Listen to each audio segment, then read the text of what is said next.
squirrels. They're coming to get their breakfast.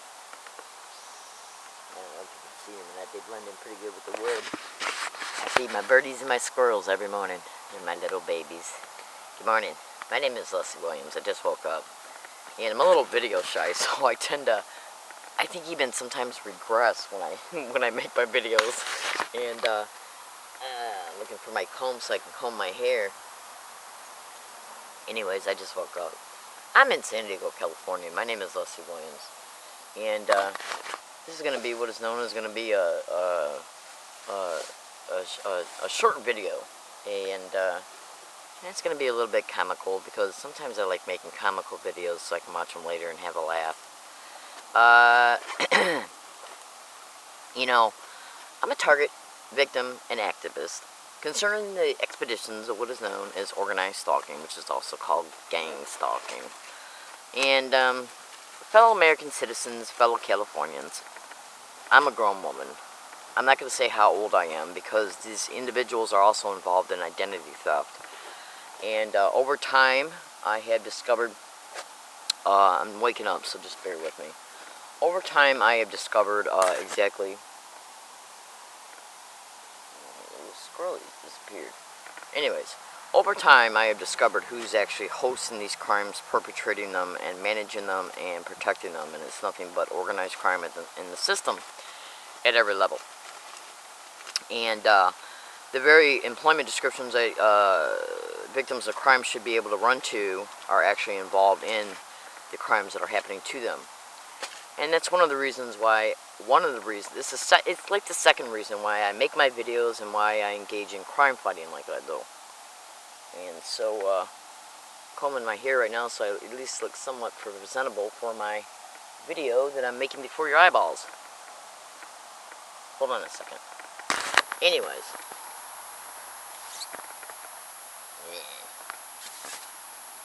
Just woke up. And, so anyways, I'm in San Diego, California. And my name is Leslie Williams. And my hair is getting a little long. I'm overdue for a haircut by about 2 weeks. And I try to get my hair cut once every 2.5 to 3 months. And, anyways, I look like it's presentable enough. I'm in San Diego, California. I'm going to go ahead and stop acting goofy so I can give you an example concerning, you know, as a result of being a target of this crime, I have developed my own personal strategies in order to be able to, oh, check this out. Before I talk about that, I'm going to talk about this. Hold on a second. Sorry about the break. Alright. Now, as a result of being a target of this crime, here, let me move my camera a little bit closer. I think you can see me pretty good now. Okay. Now, as a result of being a target of this crime, see, what a lot of people don't know is that people with learning disabilities, I'm going to put it to you this way, the type of learning disability that I have, and I'm not boasting, I'm just trying to make a point, and you'll understand that point in a second. The kind of learning disability that I have is the same exact learning disability, excuse me, I just woke up. The kind of learning disability that I have is directly connected to the same exact learning disability that the following individuals have had. And those individuals are Einstein, Mozart, Picasso, Hemingway, Walt Disney, Henry Ford, Edison, Bill Gates, Da Vinci, yes, and many, many, many, many more. And I'm not boasting. What I'm trying to do is give you an example concerning that just because I have a learning disability does not mean, for one, that I don't know how to take care of myself. I used to be married. I know how to balance a checkbook. I know how to pay rent on time. I know how to budget my money so I can pay the bills, get food, have some saved for a rainy day. And so I know how to make appropriate and prudent decisions concerning my safety and paying my bills. Now that we got that understood, another aspect of the type of learning disability that I have that has been shared with very smart individuals in our past who have contributed many things to our society I have used my learning disability in the creative problem solving in order to be able to box the individuals in that have been responsible for these covertly managed crimes that are overtly brought about towards organized stalking, gang stalking targets, and sometimes even directly, because they will assault targets, they will have targets raped by using third parties and subcontracted criminals, basically.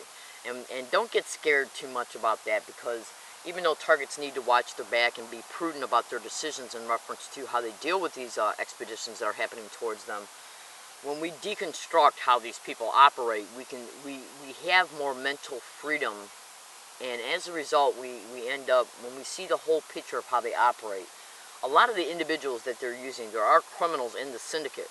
Yes, there are, including criminals that have specific personality types, like sadistic people. And yes, and so that we have to always make sure that we never trust anybody until we have gotten criminal justice, actual literal criminal justice in reference to prosecution of these criminals, and have regained our freedom. And as sad as and as sick as that sounds, if you stay with this video and the follow-up video, you will come to understand the factual reality that once you become an organized stalking target, you literally cannot trust no one. Literally. Because you're not only being influenced with the technological resources of these organized stalking expeditions, but anybody you run to for help can also be neurally influenced. Yes. And then and they won't even know it. Now, I'm just going to give make a statement concerning a sub-issue concerning these expeditions. A couple nights ago, on the 15th of May here, Coast to Coast covered electronic harassment again. And personally, I'm grateful that they did do it, you know, and there was a good portion of the show that got to some of the meat and potatoes, okay? But then they got off into a sidebar concerning UFOs. Now, understand this and be clear. The technological resources that have been used against organized stalking, gang stalking targets did come from the military. Make no mistake about it. It did, okay? But there are also other things that are connected to the military, okay, that other groups are out there trying to prove, okay? So what we got to understand here is that whenever you hear or see any information concerning how organized stalking and gang stalking, individuals who have done extensive thorough research that even know what they're talking about when it comes to the technological resources of these expeditions, these same people also have unidentified flying objects research interest, okay? Now, and the reason why I brought that up was because I was a little bit, you know, what targeted individuals need is information by people who have the extreme knowledge concerning these technological resources, because they are connected to HARP, they are connected to the military, they are connected to satellite technology, and that HARP will even use the satellite technology against those targeted individuals. But when people start getting off into the UFO and the other aspects that possibly could be connected to these crimes, what we got to understand here is that we as targeted individuals are trying to reach out to the general public. And if the general public is first becoming aware of these crimes, if they start hearing UFOs, okay, right at the preliminary introduction in reference to these crimes and the technological resources, once they hear UFOs, they're going to walk away.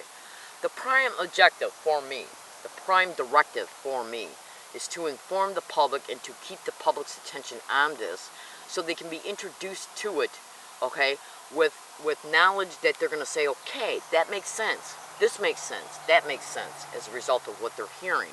But once they start hearing UFO stuff, they're going to dismiss this. Because when they're first being introduced to these crimes and the technological resources of them, it's already going to be almost unbelievable for them at first anyways. And so that's why I was a little bit disappointed with the broadcast from Coast to Coast. What we got to understand here, fellow American citizens, fellow Californians, fellow San Diegans, and fellow La Jollans, is that make no mistake, the individuals that were talking about the UFO stuff and the Coast to Coast broadcast, it was important to hear. Yes, it was. I'm not dismissing it, or I'm not saying they did a bad job or anything like that. What I am saying is this, is that the only way that we're going to be able to inform the public so they can not only see what us targeted individuals are going through, I do what I do to help my fellow targets and to help the public, because I already know that my life is gone. I already know my life is gone. And that's one of the main reasons why I do what I do, because these individuals are so criminal that they not only perpetrate these crimes, but protect them, and they will even murder targets. Okay? If they can't nearly enslave them for the most criminal aspirations that your mind can conceive, they will eventually murder them, put them in an institution, or set them up to be put in prison, where either torture and human experimentation can continue, or where they will set up to be murdered. Okay? So I already know that my life's gone because of the simple fact that they will never, ever, ever let it be a public record of the truth concerning everything that happened to me in my life and who was involved. The military, the federal government, the state and local governments, at every level. Law enforcement. They will never let that to be known, and they will never ever allow the individuals responsible for it to be investigated or prosecuted. I already know that for a fact. So my goal is to basically show you that as a result of me running to the system for help that should be helping me, they're going to end up persecuting me. And that's the reason why it's like I'm a living testimony. And I'm not saying that to make myself look out to be a hero or nothing. But we as American citizens need to understand the full scope of these expeditions and what they'll do to one innocent woman in order to protect their ass concerning these crimes. These individuals use targets to hurt themselves. What I'm going to do is use them to expose them by showing their criminality, because they got to engage in criminality in order to cover their ass. I'm in San Diego, California. My name is Leslie Williams.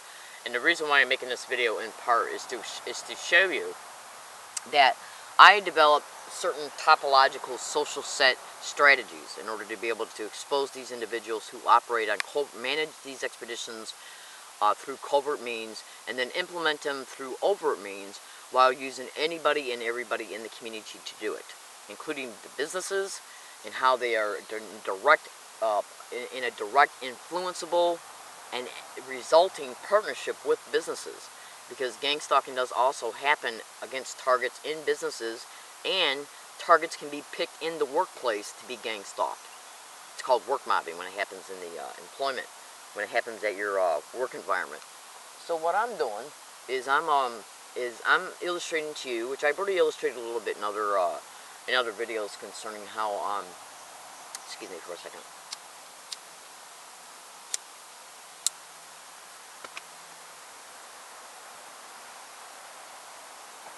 I've already partially mentioned how I have effectively boxed these people in order to bring about some measure of public awareness concerning these criminal individuals. And one of the ways I did that was because when you commit a crime, it becomes part of space and time. No matter how well it was covertly managed, or how well they managed it and then let the perpetrator walk, like the assault that happened on the MTS bus. That assault was proof that they left behind that's undisputable, and it's online right now. And all you gotta do is go to YouTube and type in "learning disabled woman brutally assaulted on MTS bus." Meticulously and slowly follow every single direction that you get that's in the description of that YouTube video. Do it. Then go to Google and type in "learning disabled woman exposes how MTS assault video is altered." And there's quite a few YouTube videos and blogs concerning that. And then synthesize the information, and you will be able to see that there is undisputable evidence online that I'm a victim of this crime. Not to mention the other YouTube videos that I'm going to direct you to right now, and then I'm going to get back to the explanation concerning how I develop strategies to expose these individuals. Go to YouTube and type in "learning disabled woman catches gang stalker admitting sent to harass," read comments. Then look at everything in the description of that YouTube video and cross-reference the statements of the YouTube video that's in the description of that YouTube video to its published date, and then to the YouTube video that shows me catching 3 teenagers admitting they were put on the bus to harass me. And then go to YouTube and type in 2/2013 2/20/13 learning disabled woman catches another gang stalker admitting sent to harass. It's a video that's literally showing an individual admitting that a San Diego police officer put him on a corner to engage in gang stalking. So, just those 3 videos alone right there, and also in reference to the first video concerning those 3 teenagers, and the video that's in the description of that one that shows me explaining how I was being harassed along my routes 2 months prior, in which what the 3 teenagers admitted to 2 months later. There's also another video that was made a month before that December video, showing me explaining the same exact tactic and method that was being used on me on USD campus, and that video was made on USD campus, stating the fact that library employees and students were engaging in the same exact tactic. Okay. Plus also there's blogs online that go all the way back to August 28th and August 30th, showing me describing that I was experiencing those tactics at the Point Loma Library and along my routes. I'm in San Diego, California. My name is Leslie Williams. And this is one of the methods and tactics that I use. What I do is I basically make videos and blogs and emails predicting what might occur along my route on any given day, and I will also blog and video and make email files concerning about what I am currently experiencing and what I've experienced in the past. And then when the proof comes in current time, and then in the future, like tomorrow, the next day, or the next day, and when this proof is undisputable, it can be cross-referenced back and overlapped back to the statements that were in the blog. And that in turn shows the stalking happened on more than one occasion, because they are stupid enough to use the same tactics and methods, okay? And so when you get proof today and cross-reference that proof to things that are already online, including saved emails, printed out emails, scanned emails, video files that show predictions, and those video files show the date and time because I'm showing my cell phone, digital audio files that show predictions, and then the proof caught after the prediction was made, and these digital audio files reflect the date and time. It'll show stalking, okay, because the methods and tactics are being exposed on these digital tape recorders, on the video cameras, and they were already being talked about in emails and blogs and videos and audio files. So basically what I'm doing is I'm basically catching their stalking happening on more than one occasion, which makes it a felony. I've already proved that it's being covertly managed, okay, and I've already proved part of the individuals who have been involved in this organized stalking, gang stalking towards me. Universities, businesses, MTS, which is Metropolitan Transportation Services, the San Diego Police, and now the fact that the District Attorney's Office in San Diego not only refused to investigate the altered video of MTS, but they had the dumb audacity to literally even call me mentally ill for suggesting that it is. And then within 45 minutes of me leaving that District Attorney's Office, on the same date, which was 2/2013, I caught a teenager admitting that a San Diego police officer put him on a corner to engage in gang stalking. Because when I was talking to that district attorney, I said that there's a high probability that the San Diego police were obstructing justice and possibly acting in a conspiratorial manner in order to keep the truth concerning not only the assault, but the fact that the video was altered, and he called me mentally ill because I was suggesting it's conspiracy. There's a law right now titled, called Conspiracy Under the Color of Authority, where a person who is in a power position, whether it be a law enforcement officer, a prosecutor, a district attorney, when they're using their employment description to aid and abet in the expedition of a crime or covering it up, that is conspiracy under the color of authority. That's an actual crime. So just because I said that it highly appeared that the San Diego police were obstructing justice, he called me mentally ill. And within 45 minutes to 75 minutes of me leaving his office, I caught an individual on a corner literally admitting to me and a hidden digital tape recorder that a San Diego police officer put him on a corner to engage in gang stalking. So what I did was I used topological social sets. And what is that? When we start to deduce how organized stalking expeditions operate, we can look at their methods, their tactics, how they're implemented, who at least highly appears to be protecting it, and that is ascertained as a result of understanding that falsified police reports have been made about you, especially after an incident that you know was brought about against towards you, okay? So when we start backtracking and looking at the experience, how they operate, who they use, how they let the perpetrators walk away, we can deduce who's involved, who's protecting it, and then when we take the methods and tactics that they use, we can predict how they're going to behave in the future, okay? And that's where the prediction of video files and email files and the audio files come into play.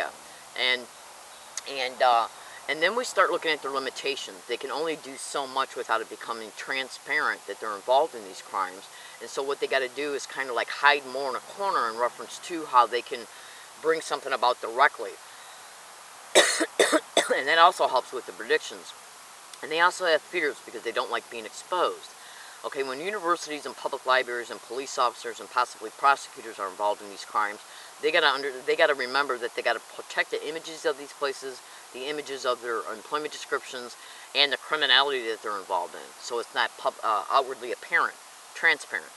So what I do is I basically do things that legal things, like exposing what they've already done. And they don't like that because they're being exposed. Okay, they can be criminally prosecuted if this falls in the wrong hand of a lawyer that's not afraid to take them on. Okay, even though they'll maybe attempt to spend them to death or can nearly influence them. Go to the bottom of Freedom from Covert Harassment and Surveillance and look on the very, very bottom of their homepage. There's 3 PDF links. Okay, and as a result of you researching these 3 PDF links, you'll clearly be able to see that they do have technology that can remotely neurally influence anybody. Okay, now getting back to what I was talking about, they have limitations, they have fears, okay, but they also have vanity and pride. Okay, because of the employment descriptions that are perpetrating these crimes, managing them, and protecting them, they feel like they're invincible. So that is actually can be used as an asset for targets. Okay, if they have fears, why they have vanity, they're going to make mistakes eventually, because that vanity will override their fear, and their fear might even override real fear that they should really be feeling that could make them hesitant. Okay, when you feel that something's going to happen to you, you might make a impulsive decision concerning what we might do next against the target to see if this will work, and then maybe this will actually produce some results that will stop the exposure which is causing the fear. And they have made mistakes. The MTS video alone was a huge mistake, and they know it. I'm in San Diego, California. My name is Leslie Williams. So what I basically do is I expose what they do, the proof of what they do, okay? And that generates fear for them. Okay, then when I run to them for help and don't get no help, I expose that as well. That's an additional fear. Okay, so what they got to do is stay in the game in a way to where, well, you know, they can either continue to be exposed or they can continue to try and do things that will box me in. But they still have the limitations. They still know that I wear a digital tape recorder and a video camera. So I guarantee you right now, fellow American citizens, the proof is undisputable. I have over 500 separate audio files showing undisputable proof. Blogs and emails that show undisputable proof. USB drives that show undisputable proof. That make the proof that I've already stated on this video file that I'm making right now is 0.0001 concerning the actual literal proof that I still have in my possession that has not been exposed yet. And the proof that I've stated on this video file is undisputable, so can you imagine the other proof that I got? Okay, and they know I got it. So what they're going to do is go after my Social Security in order to create circumstances that are created as a result of the financial destitution. I have literally caught social services directly engaging in gang stalking to the point to where their end result was, their aspiration was to keep me off of food stamps, because this is directly connected to human trafficking. Yes. And brain entrainment for same. Go to YouTube and type in Timothy W. Bioethics Issues. He talks about neurocognitive weapons and brain entrainment for human trafficking. And he doesn't mention human trafficking, but I'll just put it to you this way. All you got to do is go to Google and type in remote neural monitoring and human trafficking and look at what comes up. Right now in my backpack I have a paid-for class action lawsuit that literally shows that human trafficking and remote neural monitoring was used in Ohio against a bunch of targeted individuals, and they filed a class action lawsuit and lost. And the reason why they lost is because the judge called them delusional. When I suggested to Barney, a San Diego detective at the Eastern Division Police Department, that the MTS the video that MTS sent me concerning me being assaulted was altered, he told me that I was delusional. Really? Eric Pearson, a University of San Diego professor who is a professor in communications that specializes in videos and images, saw the altered video that is posted online, and he posted it on First Post. I told him that, and so he retracted.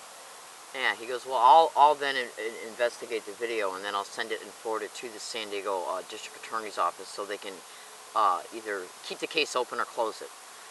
I have undisputably proved that this crime is happening to me by exciting their fears. And the way I did that was just exposing the truth. Okay? And they got to keep the crimes that they have committed in the past. Once you commit a crime, it becomes saved in space and time. You can't go back and alter the fact that that crime was committed or that they engaged in it. You cannot deny that they engaged in it, especially if there's undisputable proof that they did engage in it. So the only thing that they can do is continue to commit crimes to cover up the crimes they've already committed, okay, the lies that they told, and to try and keep perpetrating crimes while making them appear as normal appearing mishaps or things or covertly managed poverty, because Medicare workers are involved in these crimes and Social Security workers are as well. There's a manifesto that's online right now that's titled A Gang Stalking Tech, Everything You Need to Know. It's a manifesto of a manager of gang stalking crews. He flat out states that entire police departments have been taken over, judges, lawyers, doctors, yes, and even Medicare workers are mentioned. So all you have to do is listen to every statement that I made in this video, follow its instructions in reference to the proof I've described, and then look at how I develop strategies in order to expose these criminals. I don't have a social platform on a national scale in order to be able to get this video out, to have it viral, you know, to viral it so many people can see it. But the only thing that I can do is hope and pray that fellow Californians and fellow La Jollans and fellow San Diegoans can see the truth concerning this matter. I'm not involved in any illegal activity whatsoever, and they're also going in and putting things in my blogs that I did not write, that I did not put in those blogs, in order to be able to reverse your perception about me. So the only thing that I can do, fellow San Diegans and fellow Californians, is just tell you the truth. I'm being gang stalked along all my routes, at universities, public libraries, including by employees and management, and even security. Ralph's grocery store off of Villa La Jolla Plaza. Yes, just off of Gilman Road in La Jolla, California. Their employees, their management, and they have even solicited the individuals that are working in a little custard shop inside of that Ralph's to engage in gang stalking once I go in there. And they're also using people coming in acting as patrons. The Island restaurant that is right across the parking lot from them has been caught engaging in gang stalking, including their management and their employees, and people coming in acting as customers. Yes, this harassment is achieved through surveillance and tracking of a target. And it's nothing but crafted harassment for a target to experience when they leave wherever they're living at, okay, and go about in the community. And that's where the crafted harassment is then situated around them for them to experience, even using the business community, public libraries, the law library, university libraries, bus routes, trolley routes, bus stops, you name it. Everywhere I go, post offices, banks, any restaurant, any movie theater. So I'm here today, fellow American citizens, to tell you that in order to be able to get this business cooperation, law enforcement is using what is known as the community notification. You can cross-reference organized stalking or gang stalking to community notifications at Google and see that that is a factual reality. I'm in San Diego, California, and just to let you know in closing, the ACLU did an article, I think it's called The Industrial Complex, in reference to how the government is using businesses for surveillance purposes. They have developed a partnership with businesses in order to be able to bring about these harassment protocols. Now, make sure you look in the description of this YouTube video, because I'm going to make a video later on today concerning the technology that is involved in gang stalking. And you're not going to believe what you hear unless you investigate. Well, you'll believe what you hear because I'm going to make it very well. Okay, I got to go. I'm in San Diego, California. I hope you have a blessed day. And I make my videos and I do what I do in order to inform and to expose the truth. Because what I am exposing is going to affect a lot of... I expose what I expose in order to help people understand the factual realities of these crimes. Because these crimes are going to touch so many people one day. Well, I'll put it to you this way. If you look at the YouTube video that's in the description of this one, okay, I'm sorry I got a little tongue-tied. If you look at the video that's in the description of this YouTube video, you're going to be able to understand how prevalent and how exacting and how methodical these crimes are, and the fact that people who have been investigating these crimes at the PhD level are stating that these crimes are basically eventually